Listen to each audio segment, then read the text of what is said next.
Hi! Welcome back to Brayla's channel.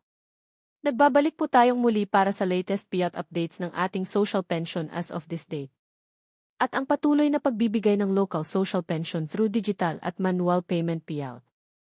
Kung saan ang mga ito at kailan ang nasabing payout ay yan po ang ating ibabahagi sa inyo. But before po tayo mag-start sa ating topic, kung bago ka pa lang sa aking channel, please do kindly subscribe, like, and share na din sa ating mga kaibigan, kaanak o kapwa po natin pensioners, at please do share na din sa ating mga social media accounts para mas marami pa ang makaalam. With no further ado, let's begin na po sa ating topic. The latest news. Social pension bagong payout updates as per schedule from March 19 hanggang April 4 of year 2025. Plus ang digital at manual payout ng local social pension sa isang lungsod sa NCR. Saan kaya ito? Buong detalye alamin. Narito na po ang latest payout updates ng ating social pension as of this date. At ang patuloy na pagbibigay ng local pension through digital at manual payout sa isang lungsod sa NCR. Simulan po natin sa probinsya ng Santa Ana, Cagayan. Ang lahat ng beneficiaries ay makakatanggap ng para sa first quarter ng taon amounting to 3,000 pesos. Nakapag-start na po ang inyong payout last March 18 para sa Barangay Sentro at Kasambalangan.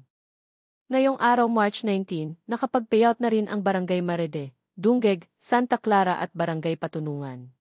Kasabay din nito ang Barangay Palawig, Batu Parada, Kasagan, Tangatan, Kapanikian, Visitasyon at Barangay Santa Cruz. On March 20 naman nakaschedule ang Barangay San Vicente, Palawi, Diora Sinungan at Barangay Rapuli.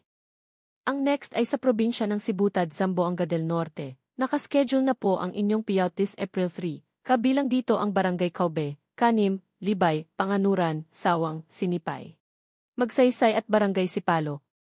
At sa April 4, nakaschedule mag-payout ang Barangay Bagakay, Delapa, Marapong, Binlasag, Poblasyon, Kalilik, Oyan at Barangay Sibulok. Ito po ay gaganapin sa inyong municipal gymnasium na mag-start ng 8 to 5 ng hapon. Samantala, ang isang lungsod ng National Capital Region ay nakapag-start na ng kanilang local social pension payout through digital at manual payout. At ito nga ay sa lungsod ng Pasig City. Pasensya na sa late announcement, ang inyong manual payout ay naibigay na noong March 18 para sa Barangay de la Paz, Santolan, Manggahan Proper, Manggahan Green Park at Manggahan Napico, Barangay Santa Lucia, Rosario, Kanyogan, Maybunga, Ugong, Pinagbuhatan, Palatiw, Sagad, San Miguel, San Nicolas, Santa Cruz at Santo Tomas, Bambang, Buting, Kalawaan, San Joaquin, Bagong Katipunan, Kapasigan, Malinaw, San Jose, Santa Rosa, Sumilang, Bagong Ilog, Kapitolyo, Oranbo, Pineda at Barangay San Antonio. Ini-expect po natin na nakakuha na po ang lahat. At para naman sa mga may digital ATM account, ang inyong local social pension ay naipasok na rin sa inyong mga ATM account or benefit cash card. Kung halimbawa na nakalimutan nyo po ang inyong PIN number, ay magtungo lamang po sa nearest Land Bank branch sa inyong lugar. Kung halimbawa naman na nawala o nagkaproblema ang inyong cash card, ay magsadya lang po kayo sa inyong OSCA office para mabigyan kayo ng endorsement letter to Land Bank at iba pang instructions na dapat nyong gawin.